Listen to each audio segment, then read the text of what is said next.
Igitero cy'Ishangi. Nyuma y'ipfa rya Mugugu ho gato nibwo abazungu badutse Ishangi mu Kinyaga hari mu mwaka w'igihumbi kimwe 896. Bahingukiye i Nyamasheke, bari Ababiligi. Bavugamo Bwana Sandrat, se wa Sandrat bitaga Kabutura, wahoze mu Rwanda akarubamo kugeza ubwo abaye rezida. Inkuru yageze ibwami izanywe n'abatasi, bamenyesha Mibambwe Rutarindwa ko abazungu bageze mu Rwanda. Rutarindwa ahamagaza abatware be abagisha inama. Abiru bati ntitubatere kuko Rwabugiri yaraguje Karagwe, bakamubwira ko nta urasana n'abazungu ahubwo abareka bagaturana. Nibwo abanzi ba Rutarindwa bamushutse barimo Kabare bati nta gihugu giterwa ngo cye kurasanirwa. Rutarindwa nibwo yohereje Abashakamba na Nyaruguru Umugaba ababisangwa bya Rugombituri. Nuko iz'ibwami ziratabara, habanzayo Abashakamba bagishyikirana n'abazungu. Umugabo Rukaka w'Umushakamba abwira umugaragu we ati mpa ingabo yanjye. Akiyimuhereza abazungu bayicishamo isasu arapfa. Nibwo Abashakamba bavuze bati cyadukingiraga ko bakigize ubusa, murabona ko twarwana nabo. Ubwo bavugaga ingabo ya Rukaka. Abashakamba bahera ko basubira inyuma batinya kurasana n'abazungu. Ubwo Muhigirwa abaza mu kirari n'ingabo ze. Interarubango n'Ijuru n'Abaganwa bahura n'Abashakamba bababaza ikibagaruye. Abandi bati tugaruwe n'ingabo ya Rukaka yari umutamenwa. Ubwo Interarubango, Ijuru n'Abaganwa na shebuja Muhigirwa babacaho baratabara ngo begere Ishangi. Muhigirwa arabahagarika arababwira ati mufate ingabo gusa abe arizo mutabarana, ntihagire utabarana icumu n'umuheto, kandi mubwire abagaragu bitwaza inkangara baze gusahura imyenda myinshi. Ubwo bakekaga ko imbunda z'abazungu zimeze nk'izo kwa Ntare kuko bari bamaze iminsi batabarutseyo.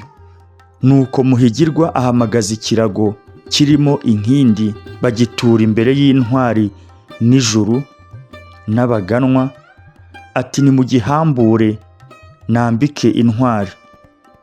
Inkindi baziraraga hasi. Afata inkindi imwe ayihereza Munanira wa Migabo agira ati nkaka ikabura iminega enda inkindi yawe. Arayakira arambara. Muhigirwa arongera ati rusuzugura mpunzi enda inkindi yawe. Ubwo aravuga Buyenge bwa Rwankubito. Arongera ati sata igaragara aho rubaye enda inkindi yawe. Ubwo aravuga Muhuzi.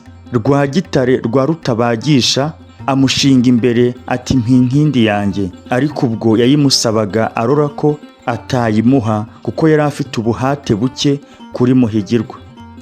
Ubwo Muhigirwa aramusubiza ati sinaguha inkindi yo guhungana. Rwagitare ati yireke, inkindi si umuheto. Ubwo abaririmbyi baririmba iyo mitwe, bafata ingabo zabo baca ikibungo baratabara. Bagishyikirana n'abazungu bumva urufaya rurabavugamo, hapfamo abantu 10. Abandi bihisha munsi y'umugunguzi. Rwagitare abonye babandi bahawe inkindi bihishe munsi y'uwo mugunguzi atera hejuru ati mbese za nkindi nizo kwihishanwa munsi y'umugunguzi? Ngo babyumve bagurukira hejuru biroha mu kigo cy'abazungu. Ariko Rwagitare abatangamo abanguye icumu, barica ikigembe yikubita hasi. Aho ikigembe cyari kiri hashinga mu butaka. Barasa n'umuhunda uratakara asigarana uruti. Barasa insina yari imwegereye imwikubita hejuru bagira ngo arapfuye. Babandi b'ingabo ntihasigara n'uw'indamyi. Mu cyiciro cya mbere mu babanje mu rugo hagarutse Rwagitare rwa Rutabagisha na Munanira wa Migabo na Rwesa rwa Migabo, ariko we yagarutse ari inkomere bamurashe mu rutugu. Ubwo baraneshwa.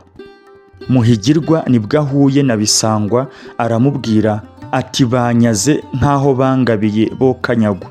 Ubwo yavugaga ko bamumariye ingabo. Nuko Bisangwa ati njye ntabwo nsubira inyuma, ngiye kugwayo, sinashobora inzangano nsize Nduga. Ubwo yavugaga urwangano rw'Abega n'Abanyiginya. Bisangwa agenda anywa itabi, agitunguka mu bazungu baramurasa. Nuko Muhigirwa aratabaruka. Bageze mu nzira aho bagiye gucumbika, abaho bakubita umuvure, bumvise urangiriye bakuramo barahunga, bagira ngo n'imbunda zibaturikiye. Nuko barataha. Bageze muri Nyaruguru, Muhigirwa araza inkera yo gushaka ababaye abagabo Ishangi. Aratangira atabaraha mwese nabarushije ubugabo Ishangi, mu itera ry'ikigo narabarushije no ku kirari. Bose baraceceka. Rwagitare ati ndakurusha, n'abo wahaye inkindi bose ndabarusha, mu itera ry'ikigo ninjye wakibanjemo, ku kirari naho ndabarusha. Abahari bati wowe Rwagitare uravuga ko uturusha, tanga umugabo. Rwagitare akibuka umugabo Mudeberi ati ntanze Mudeberi. Muhigirwa ati Mudeberi ndekwe. Ati ndamwemeye. Mudeberi areba gutsindisha Muhigirwa biramuyobera. Nibwo atangiye ati kuva twava ino kugera twagera hano duhindukira, ntabwo nigeze mbona Rwagitare. Mubonye kuri izi nzoga zo kurisha, ni iz'umugore wa Muhigirwa wo mu rugo rwo kurisha yaragemuye. Nuko Muhigirwa aricara anywa inzoga y'imihigo, ahamagara Rwagitare ngo amubanze. Rwagitare aranga ati zisangire n'abo mwari mwihishanye munsi y'umugunguzi. Abari aho barya Rwagitare inzara bati wikabya agenda akubanze. Rwagitare aramwegera aramusomya, ariko Muhigirwa arakarira Mudeberi kuko yavuze ngo ntabwo yigeze kumubona aho baraye hose ndetse no ku rugamba. Abahungu babonye ko Muhigirwa arakaye babwira Rwagitare na Mudeberi bati muri mwe hari uri mu makuba, dore Muhigirwa arabahindutse.